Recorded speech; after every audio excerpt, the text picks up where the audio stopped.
अब यो नि इम्पोर्टेन्ट क्वेसन हो क्या। ए प्लस बी प्लस सी को पावर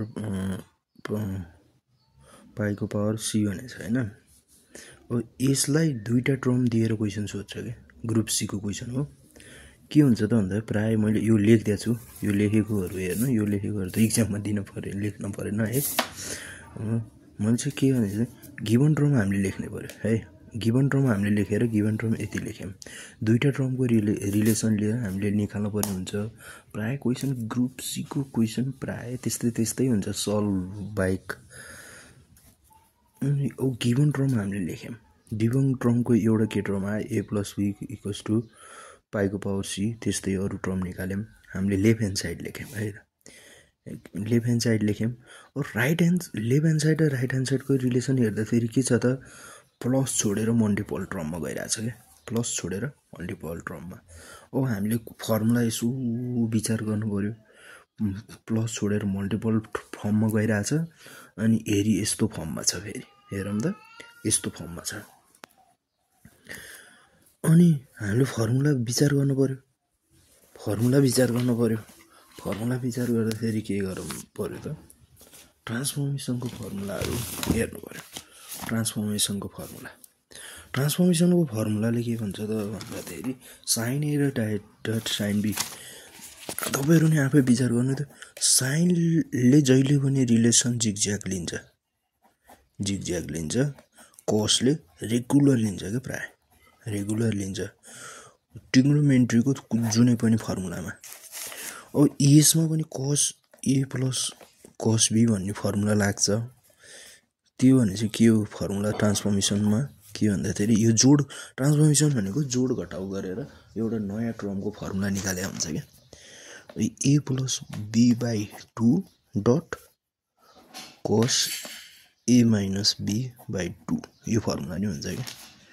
अनि साइन ए प्लस साइन बीमा चाहिँ के हुन्छ त भन्दाखेरि जिगज्याग के, A plus B by 2 sine first भएर आउँछ dot cos A minus B by 2 zigzag भइदियो। यही फर्मुला हामीले यसमा प्रयोग गऱ्यौँ। यो दुईवटा टर्म मिलायो, यो गर्यो है, यो मल्टिप्लाई गरेर यो टर्म भयो प्लस सी बाई 2। मैले देखाउनको लागि एकछिन नलेखेको, तर फेरि बुझ्दैन भाइ बहिनीले बुझ्दैन किन, फेरि पछि थप्दिएँ है। ए माइनस बी बाई 2 एलसिएम गरेको क्या, ट्रान्सफर्मेसनको फर्मुला लगायौँ, एलसिएम गऱ्यौँ, एलसिएम गरेर यति टर्म ल्यायो। फर्स्ट एलसिएम चाहिँ देखाउनुपर्छ है, किताबहरू अथवा कसैले नगर्ला, तर फर्स्ट एलसिएम देखायो भने पछि पहिला के हुन्छ भने डान्स गर्दा पनि हामीले डान्सको फर्स्ट स्टेप देखाएपछि दोस्रो स्टेप देखाएपछि देखाइरहनु पर्दैन नि त, यो भनेको यो भनेर हो। त्यस्तै यसमा पनि के हुन्छ त, फर्स्ट स्टेप त मैले यसरी गर्छु है भनेर देखाएको, न त यो सारेको हो कि अथवा के गरेर फटाफट गरे हो कि भन्ने सोध्छ क्या चेकरले। अनि यो एक्सपिरियन्स पनि हेरिन्छ, यो एक्सपिरियन्स देखिन्छ यसमा चाहिँ। अब यो भयो फर्मुला लागेर यति फर्म बन्यो। अनि सी प्लस पाई बाई 2 यो पनि फर्मुला पछि लाग्यो। किन पाई बाई सी 2 गरेको भन्दाखेरि ए प्लस बी टर्म त निक्लिन्छ, सी को पाईसँग रिलेसन किन भन्दाखेरि कस 90 0 हो है, त्यही कारणले यसो गरे। अब यति फर्म आयो, यहाँसम्म रेगुलरिटी नै आइरहेछ है, केही कुरा गरेको छैन। अब यहाँ आएर के भयो, यो फर्मुला यहाँ यति टर्म बन्यो, यति टर्म यहाँ बन्यो, यति टर्म यहाँ बन्यो।